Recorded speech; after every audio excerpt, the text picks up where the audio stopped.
On va maintenant vous raconter une histoire. Dans le Lot, il était une fois un artiste qui voulait participer à un concours sur le thème de l'érotisme. Son œuvre, envoyée par la poste, a choqué les postiers.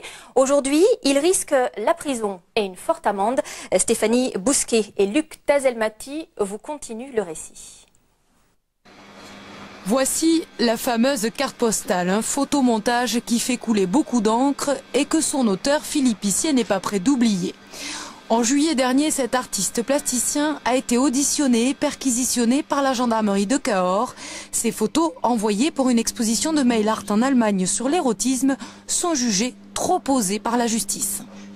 Ces cartes postales, ce sont des vieilles photos que j'avais faites d'une copine à moi, où elle a des passes à linge sur les seins, 3 passes à linge sur chaque sein. Eh bien, le directeur de la banque postale de mon village m'a averti que le directeur du centre de tri de Cahors n'avait pas apprécié mes images et que j'avais violé un code intérieur de la poste.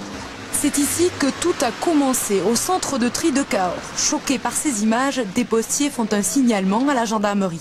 Derrière, la justice ouvre une enquête pour diffusion d'un message à caractère pornographique susceptible d'être vu par un mineur.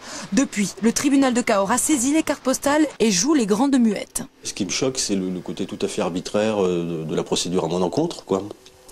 On peut se demander qui fait la censure en France. Est-ce que c'est le fonctionnaire qui va devenir l'arbitre du bon goût et des élégances? Depuis la nuit des temps, l'art est pourtant jalonné d'images érotiques, parfois choquantes. Cette procédure judiciaire exceptionnelle surprend beaucoup les connaisseurs en art. Le rôle de l'image est aussi de provoquer des sentiments, de provoquer des réflexions, de provoquer, ou bien même de rejeter, de provoquer un rejet de la part de celui qui le voit en se disant « mais c'est épouvantable, c'est atroce, etc. » Ça, c'est le rôle de l'art. Après, il y a des images qui ne relèvent pas de l'art. Art ou pas, la justice poursuit son enquête préliminaire. Philippe Pissier encourt 3 ans de prison ferme et 75 000 € d'amende.